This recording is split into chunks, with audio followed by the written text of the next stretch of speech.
Good morning, dear students and all my friends. You are most welcome in your YouTube channel Study with Sandeep Sir. Dear students and friends, periodic classification of elements के पिछले video में हम जैसे part 1 में atomic structure, part 2 में डोब्रेनर and Newlands periodic table के बारे में पढ़ चुके हैं। उसके बाद अगले पार्ट में हमने मेंडली पीरियोडिक टेबल स्टार्ट की थी, जिसमें हमने मेंडली पीरियोडिक टेबल के बेसिक और मेंडली पीरियोडिक टेबल की अचीवमेंट्स को अच्छे से पढ़ा था। आज इस वीडियो में हम मेंडली पीरियोडिक टेबल की लिमिटेशंस को पढ़ेंगे। अगर आपने पिछले वीडियो नहीं देखे हैं तो पहले चैनल पर जाकर उन्हें देखिए, तभी आपको यह वीडियो अच्छे से समझ आएगा। इस वीडियो के लास्ट में आपको इम्पोर्टेंट क्वेश्चन एंड आंसर भी बताए जाएंगे, जिनकी इम्पोर्टेंस आपके फाइनल एग्ज़ाम्स में बहुत ज़्यादा है। तो आप इस वीडियो को कंप्लीट देखिए। तो डियर स्टूडेंट्स, आइए स्टार्ट करते हैं। तो अब हम पढ़ते हैं limitation of Mendeleev's classification. Limitation of Mendeleev's electronic configuration of hydrogen. Electronic configuration का मतलब होता है इलेक्ट्रॉनिक विन्यास। इलेक्ट्रॉनिक विन्यास जो आपने 9th क्लास में पढ़ा होगा। देखिए, एक मैजिक नंबर होता है 2, 8, 8, 18, 18, 32। इसके आधार पर क्या निकालते हैं हम? एक इलेक्ट्रॉनिक कन्फिग्रेशन निकालते हैं। आपने 9th क्लास में पढ़ा होगा। तो यहाँ पे इलेक्ट्रॉनिक कन्फिग्रेशन ऑफ हाइड्रोजन, किसकी इलेक्ट्रॉनिक कन्फिग्रेशन? हाइड्रोजन की। रिसेम्बल्स किसके जैसी लगती है? That of alkali metals. Alkali metal कौन से होते हैं? देखिए, आपको स्क्रीन में अल्काली मेटल दिख रहे हैं, जो यहाँ पे इस साइड में कलर्ड हैं, जैसे लिथियम हो गया, सोडियम हो गया, पोटेशियम हो गया, रुबिडियम हो गया, स्ट्रांसियम हो गया और फ्रांसियम हो गया।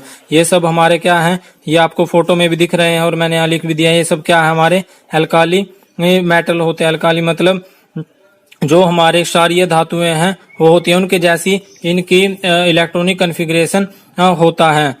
हम जो इलेक्ट्रॉनिक कन्फिग्रेशन होती है वो हम प्रोटॉन के आधार पर निकालते हैं। मतलब प्रोटॉन की संख्या को ही हम टोटल नंबर ऑफ प्रोटॉन को ही हम एटॉमिक नंबर बोलते हैं। तो एटॉमिक नंबर अब देखिए, हाइड्रोजन है, हाइड्रोजन, लिथियम। हाइड्रोजन का कितना एटॉमिक नंबर होता है?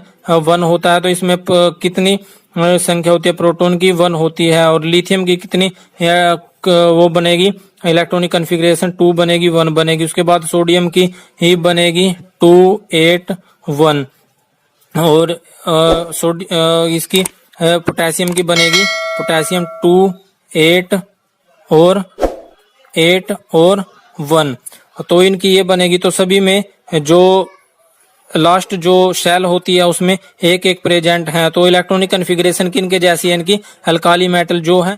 देखिए, like alkali metal hydrogen combines with halogen, oxygen and sulphur to form compound having similar formulae and shown in example here. देखिए, इसमें क्या कहा उसने? जैसे अल्काली मेटल्स हैं, अल्काली मेटल्स हैलोजन, ऑक्सीजन और सल्फर से मिलकर कंपाउंड बनाते हैं, मतलब यौगिक बनाते हैं। वैसे ही जो हाइड्रोजन है, वैसे ही जो हमारी हाइड्रोजन है वो भी हैलोजन, ऑक्सीजन और सल्फर से मिलकर कंपाउंड बनाते हैं, यानी यौगिक बनाते हैं। मतलब कि अल्काली मेटल जैसे बनाते हैं वैसे हाइड्रोजन भी बनाता है।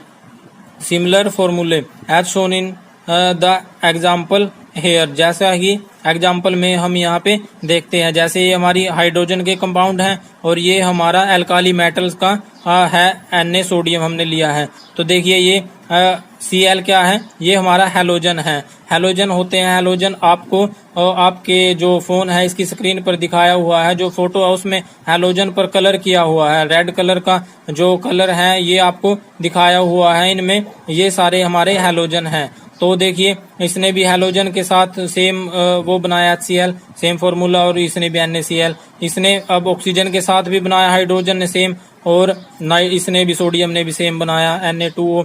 अब देखिए, हाइड्रोजन ने सल्फर के साथ भी सेम बनाया और सोडियम ने सल्फर के साथ सेम बनाया।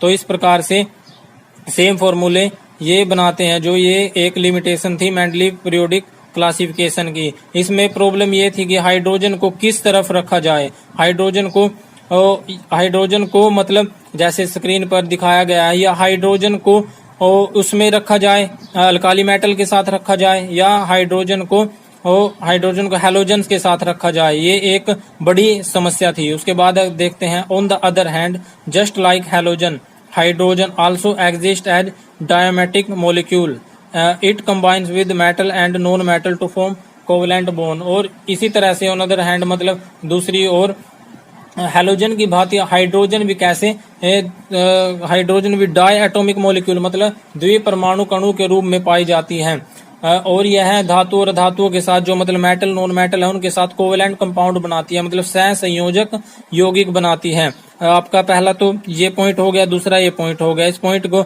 समझते हैं कि कैसे होता है। देखिए जैसे डाई एटॉमिक प्रॉपर्टी होती है हैलोजन की। हैलोजन जो स्क्रीन पे आपको कलर में दिखाए हुए हैं वो Cl2 बनाते हैं। उसके बाद देखिए F होता है उनमें एक फ्लोरीन, वो भी F2 की फॉर्म में पाया जाता है। उसके बाद ब्रोमीन होता है वो भी 2 की फॉर्म में पाया जाता है। और इसी तरह जैसे ये पाए जाते हैं मतलब डाई एटॉमिक स्ट्रक्चर में, उसी तरह हाइड्रोजन भी पाया जाता है। तो इसकी हाइड्रोजन की जो प्रॉपर्टीज हैं वो हैलोजन से भी मिलती हैं, और हाइड्रोजन की जो प्रॉपर्टी है वो किसके साथ मतलब अल्काली मेटल के साथ भी मिलती है। तो सबसे बड़ी समस्या ये थी, ये 2 पॉइंट थे कि उन हाइड्रोजन को या तो हैलोजन में रखा जाए कि हाइड्रोजन को किस में रखा जाए, मतलब अल्काली मेटल के साथ रखा जाए बनाता है।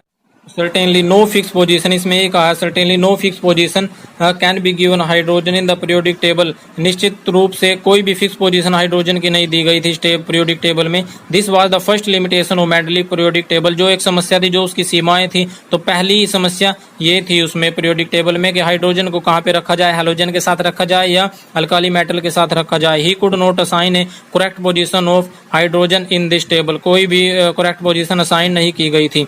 उसके बाद हम देखते हैं दूसरी लिमिटेशन क्या students, isotope were discovered long after Mendeleev has proposed his periodic classification of element.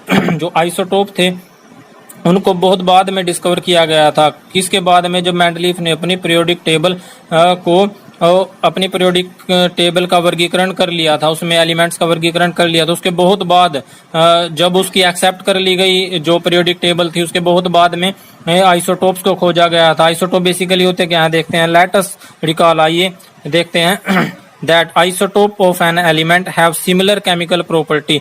जो आइसोटोप होते हैं किसी भी एलिमेंट के आइसोटोप होते हैं तो उनकी केमिकल प्रॉपर्टी तो सेम होती है, मतलब रासायनिक गुणधर्म उनके सेम होते हैं, बट डिफरेंट एटॉमिक मासेस, लेकिन उनके जो एटॉमिक मास है वो डिफरेंट होते हैं। जैसे हम हाइड्रोजन के लेते हैं, हाइड्रोजन सब में जो आइसोटोप बनेंगे इसके सब में एटॉमिक नंबर तो सेम होगा, मतलब प्रोटॉन की संख्या उनमें सेम होगी, लेकिन एटॉमिक मास क्या होगा वो डिफरेंट होगा।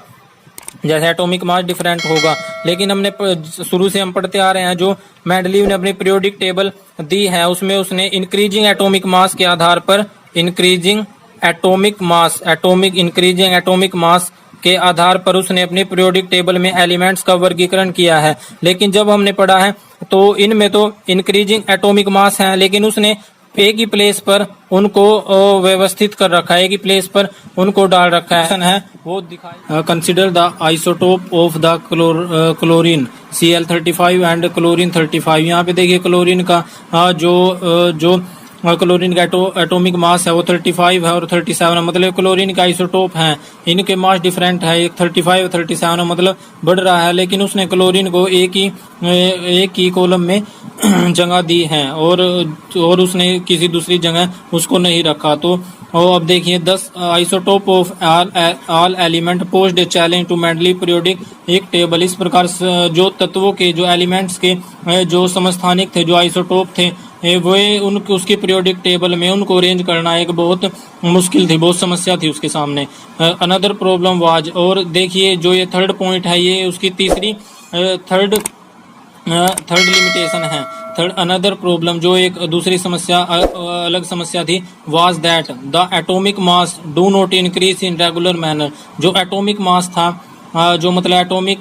Do not increase regular manner, वो एक रेगुलर तरह से नहीं बढ़ रहा था, मतलब जैसे अब तो एटॉमिक मास 1 है 2 है 3 इस तरह से नहीं बढ़ रहा था। उसमें क्या था, उसमें